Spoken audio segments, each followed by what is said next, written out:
It's such a beautifully common dilemma that so many of us find ourselves in. We have everything. It's like the example or the phrase that Pujya Swamiji always says, where he says everything is set but we're upset. Everything is there, a beautiful family, a beautiful job, everything.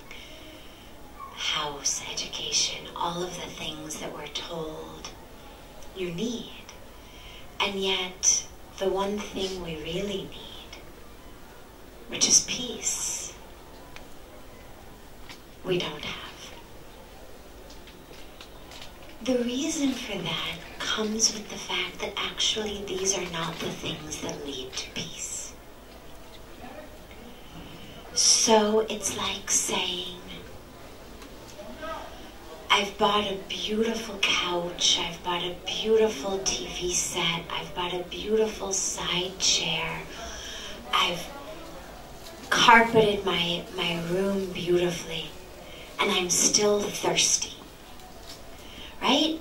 And you'd laugh because you'd say, well, who in the world expected anyway that a couch and a TV set and a beautiful table and a chair would quench thirst?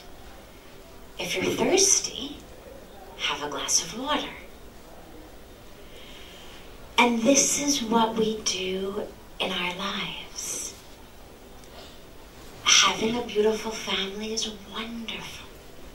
Having a great education is wonderful. Having a fulfilling job is wonderful.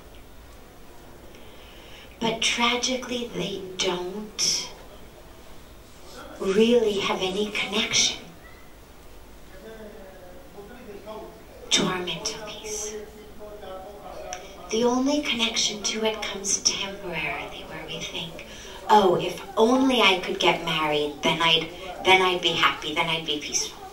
So Cello, you get married, and temporarily there's a sense of that which I desired, that which I was yearning for. Now I have it.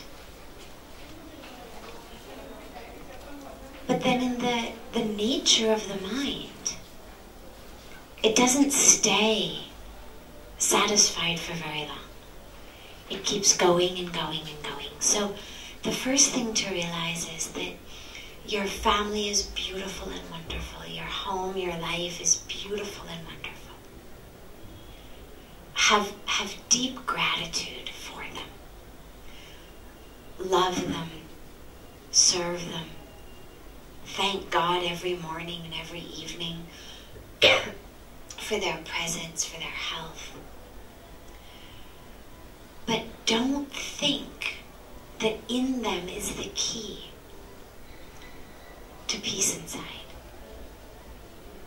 That comes only somewhere else. Like going back to my example, the beautiful couch is wonderful. If what you want is a nice thing to sit on, it's fabulous. But if what you need is a glass of water, the couch isn't going to do it for you.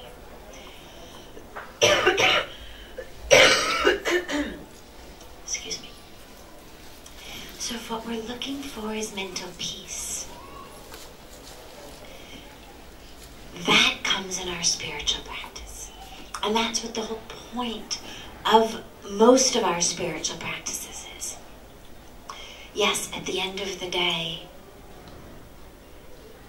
ultimately the goal is to merge back into the divine. Ultimately the goal is to have that full and deep awareness and experience of infinity of love. But on a day-to-day, moment-to-moment basis for most of us, all we need is mental peace. That's where your spiritual practice comes in. That's where the practice of meditation comes in. It's where the practice of introspection comes in. Because typically what fuels the mind is desires. I have this, but it should be that way. I have this, but if only I had that. I have this, but if only it would do that for me. And so, no matter what we have, it ends up fueling and catalyzing and triggering more and more desires. And that's what keeps the mind going. Or more and more judgment of ourselves, of others. Criticism, ourselves and of others. It's like this running commentary. You know, if you ever watch a sports game, for example, game is happening on the field, but then there's the guy or the guys who are doing that constant, really fast running commentary. Now he's running down to the 5-yard line. Now he's doing this. Now, and if you listen to that for long enough, it drives you crazy. And yet, this is actually what goes on in most of our minds. And it's the reason that so many of us are literally driven crazy.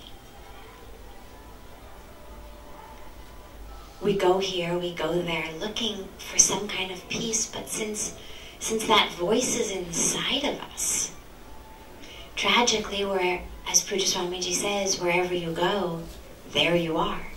And so that voice is in there with us. And it's that steals our mental peace. Whether it's desiring, whether it's criticizing, whether it's judging, or whether it's just rambling. For most of us, it's actually really embarrassing when you embark on a path of meditation and introspection. Before you actually start trying to make the thoughts be less and less, it's very interesting to simply turn the awareness onto the thoughts. To simply actually see, what is it that's going on in my mind? And for most of us, if we're honest, it's really embarrassing because it's absolute nonsense. I mean, our brains just go on and on and on about nothing.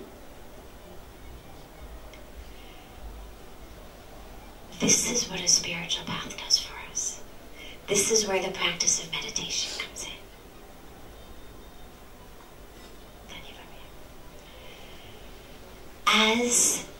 As you meditate, thanks, love.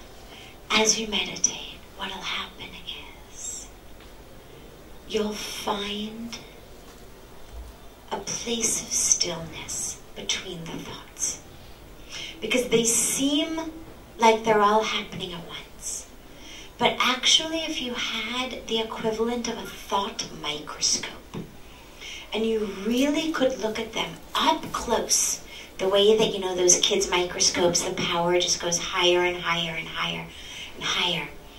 If you really could do that, what you'd see is they're not actually all at once, but they're running one after the other at this crazy speed. But in between each of them, there's actually a moment of stillness. And through the practice of meditation, what we're able to do is actually start to begin to focus on that place, as short and fleeting as it may be, in between the thoughts. And then the simple awareness on that space makes it increase. And the simple focus and awareness of staying with that space between the thoughts makes them come less and less. It's like the example that I always give is you've got a blue sky and you've got clouds on the blue sky. And the clouds are blowing across by the wind. You've got two choices. If you're lying down looking up at the blue sky, you've got two choices. Either you latch your attention onto the cloud and you follow it across the sky, or you stay focused on the blue sky in between the clouds. And what most of us do is a cloud comes, we latch onto it, and then God knows where it takes us. I mean, this is another really not fun, but interesting and very personally introspective thing to do is to watch not just what your thoughts are, but the train of thought. How many of us have ever wondered, how did I get here? And then you trace it backwards and you realize, oh my God, where I started and where I ended up. And it makes you realize that the nature of the mind, and this is why they call it the monkey mind, there's no sense in it.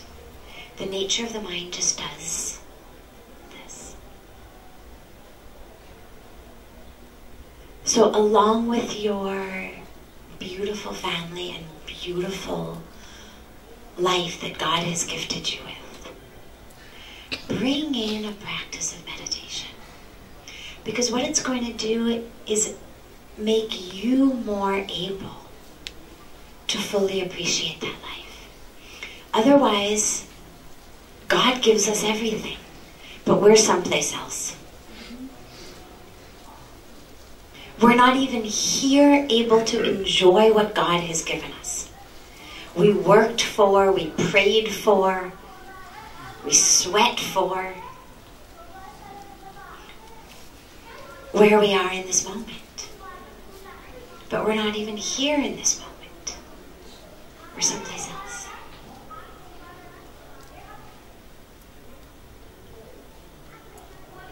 And so we bring this practice in. And it enables us, when things outside are fabulous, it enables us to be present with them. And when things are not fabulous, what we find is that being present with them makes them a lot less miserable. Running away in our mind from where we are is the cause for most of our agony. So bring in this practice, and it'll just add in another level of something that's wonderful in your life. Bravo. Very well.